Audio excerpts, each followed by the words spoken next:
Hey, welcome back, YouTube. So I'm gonna do like a 1 month review on the Ford Lightning. Um, as you know, I did get rid of it, but I want to be fair to it. So first, we'll go over the bad things. The cold range. When it's cold out, it changes that range quite a bit, even if you don't use the heat. So if you use the heat, it gets even worse. Um, we can go with the good later, because with the cold we can talk about how it's not a big deal for certain circumstances. Uh, but with the cold, if you are driving it and you want to get farther with it, if you're not using the heat, then you're cold in the truck. So now you're going to drive around uncomfortable when a gasoline vehicle will just give you basically free heat because the heat's coming from the engine. So you're not using any extra. That energy is already there. Um, the towing. The towing was doable for what I needed to do. But then I thought afterwards, um, they are already figuring in 2% degradation of the battery every year. So what does that mean? Like the first couple years, it makes it to where I need to go and back, and then maybe it's not going to make it as we go along. So then it's become more of a pain in the ass as the battery degrades. And they're saying they're going to allow it to degrade up to 70% within 8 years, not to grade 70%, but 30% from 100%. So without replacing it. So you're going to just have to deal with it. And if you drive it a lot and you break that 100,000 miles before you get to um, your 8 years, people are bragging about how much you're driving it. Well, you run out of the miles quick. Now all of a sudden you're going to pay for that battery, and the extended range battery is $36,000. So I wouldn't want to be responsible for that battery.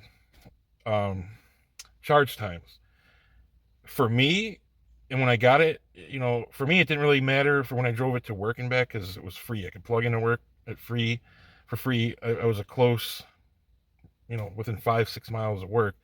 So when I got home, if I drove around, that was all pretty much on being topped off from work. So I really not having to plug it in at home for regular stuff. But if once I start going somewhere, let's just say that I go somewhere over the weekend, I'm like, oh, I'm not going to plug in until Monday. But what if I need it? And I wasn't plugging it in to, quote, save money by not charging it at the house. So regardless, you always got to have the thing plugged in and ready to go at any given moment, just in case you think you're going to need to, drive somewhere and not worry about running out of your battery. So I mean, it's just a lot of calculating and thinking, and for what? I mean, don't you just want to get in the car, drive, and go, and not have to sit here and plan the whole thing out? Because I know it doesn't sound whatever, but I'll go over the story of when I picked up this TRX. Uh, so if you're not finding a level 3 charger, your charge times. I mean, if you're on a trip, you're basically gonna have to park somewhere overnight. I mean, to fill it back up. I mean, that's when you could take a gas car and fill it up in a couple minutes. Also, when you charge it and they go, oh, you can go 300 miles. Full isn't full. The battery is not intended to drive from full to empty like you can in a gas vehicle, because technically there's more gas stations, so you could do it. But the other part of the charging, even if there was a charger everywhere, it only charges from 15% to 80% in 40 minutes. To get the additional 10% to 100%, or I'm sorry, to get the additional 20%, it's another hour. So you're looking at an hour and a half on a fast charger if you're trying to, top it off, when you could just top off a gas vehicle and drive it from basically all the way full to empty and not stop. I mean, and not even worry about it, not worry about what you're turning on in the vehicle. So, you know, I didn't have to necessarily come across that in the month that I had it, but I thought about and I knew it was going to happen. Uh, it's like the first electric truck. That's not the first one, but the first pickup truck like this, uh, that looks like a normal one anyway. It's like the first step into this. There's going to be something better coming out. And then all of a sudden, what's that going to be worth? To be like, oh, you got the first gen Lightning, the second one's much better. Or, you know, I was instantly afraid of losing my ass on it and then be stuck with a battery that's, you know, $30,000. And yeah, they say, well, it could be cheaper down the road, but with inflation, it'll be that much anyway, you know. So uh, that part of it was just another negative. Also, the thing was quirky. Like, there was always something not working, like some gadget in the thing, and it would send me a code. One night it didn't charge overnight. Um, there was some tests I was doing with it. I didn't have to charge it, but I plugged it in, and then overnight it said low 12-volt battery, and the thing stopped charging. So what if I needed it the next day and it wasn't? You know, there was enough to drive it the next day for me, but what if it wasn't? What if it was like 10% and I plugged it in and it stopped? So if I needed that vehicle for the next day, that could be a big problem. And I still don't know why that happened. But there was things, you know, that just on top of the other things that added up to me rethinking the whole thing.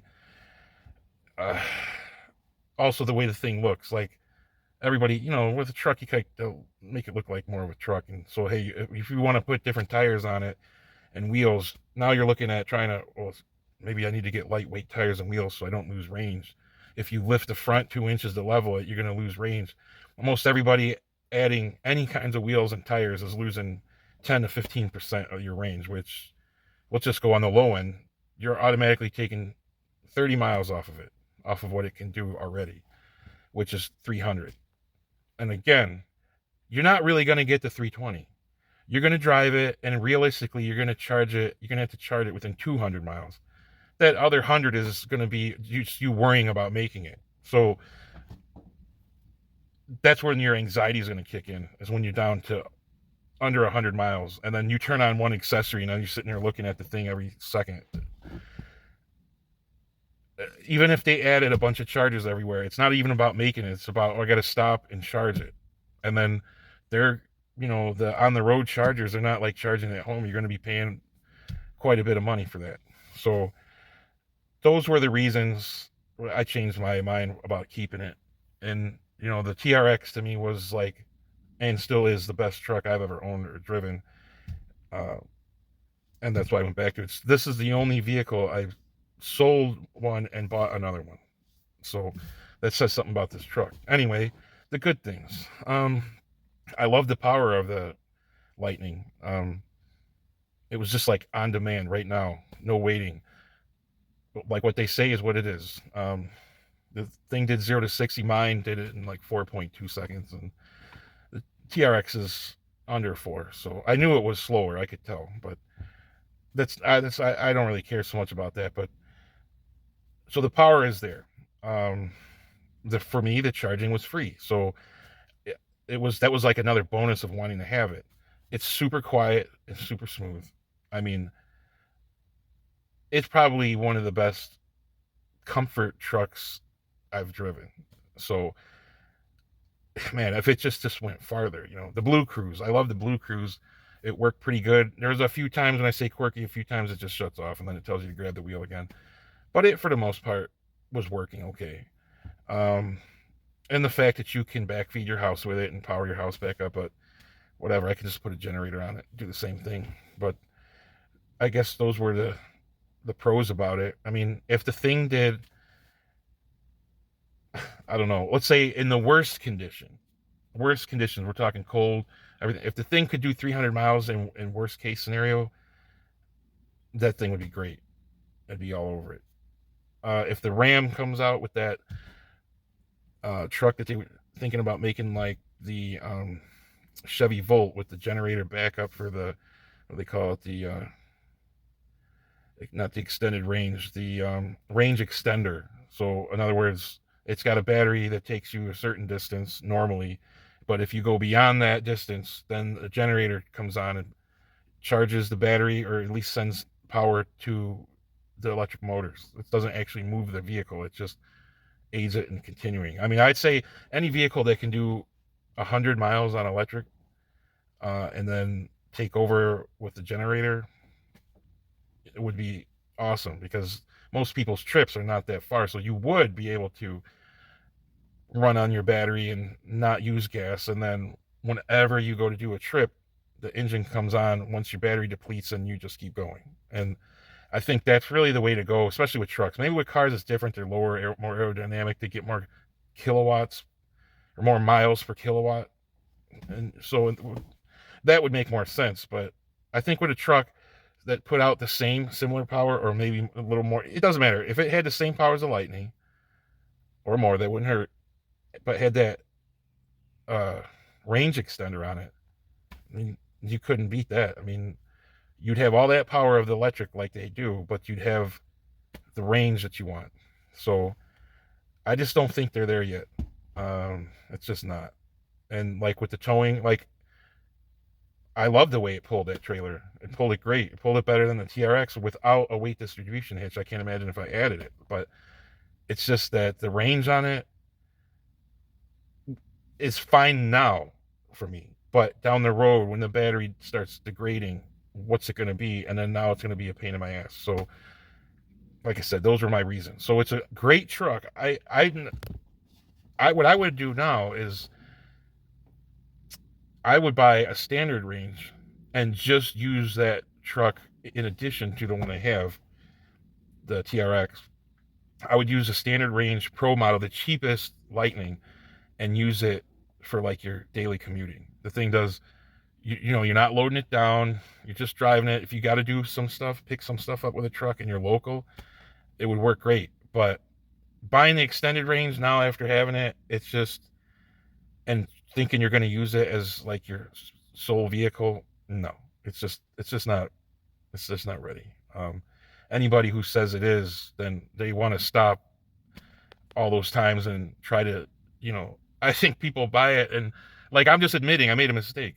Uh, but there's people that buy it and they don't want to admit they made a mistake by buying it and want to give all kinds of excuses when you have to stop and get charged up for 40 minutes. They're like, well, I was going to eat anyway. Well, come on. It doesn't take 40 minutes to stop somewhere quick to eat. And, oh, well, I would just stay the night at a hotel. No big deal. I'll charge for free. Well, you had to stay at a hotel, so now you're paying for the hotel. You're staying there overnight, so now there's even more time. It's not really free because if you had the gas thing, they could just kept going.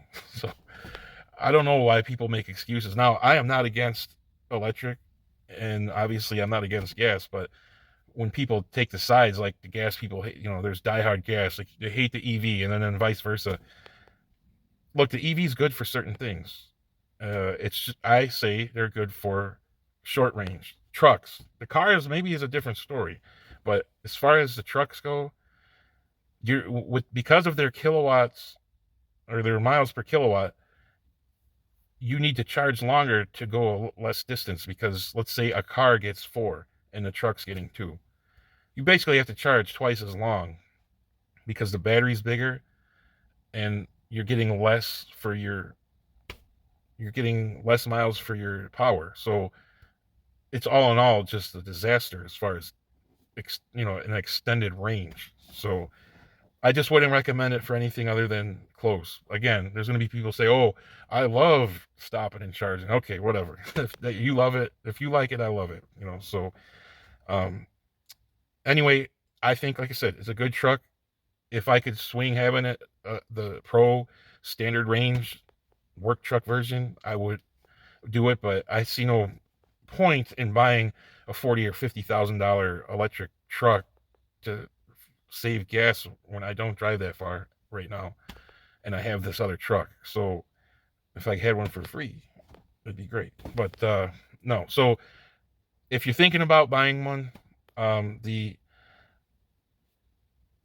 standard range and close is pretty much all you need. I think if you were trying to add a vehicle to your fleet, it'd be worth it for that if you're already wanting to add something. But yeah, I don't know. I think I'd be waiting for the generator versions because that Volt, I loved it.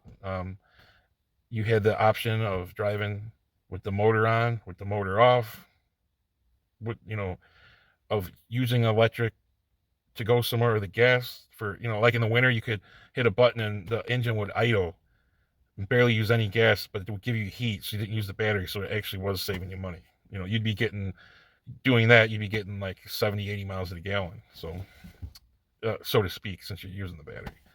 So anyway, that's my thoughts on the Lightning. So I will be getting up on this TRX now because I'm kind of starting fresh because this one doesn't really have anything done to it. So I didn't have a whole lot done to my other one, but I'll be pretty much doing some of the similar things, catching up with this one, and then the inner chiller will be happening soon.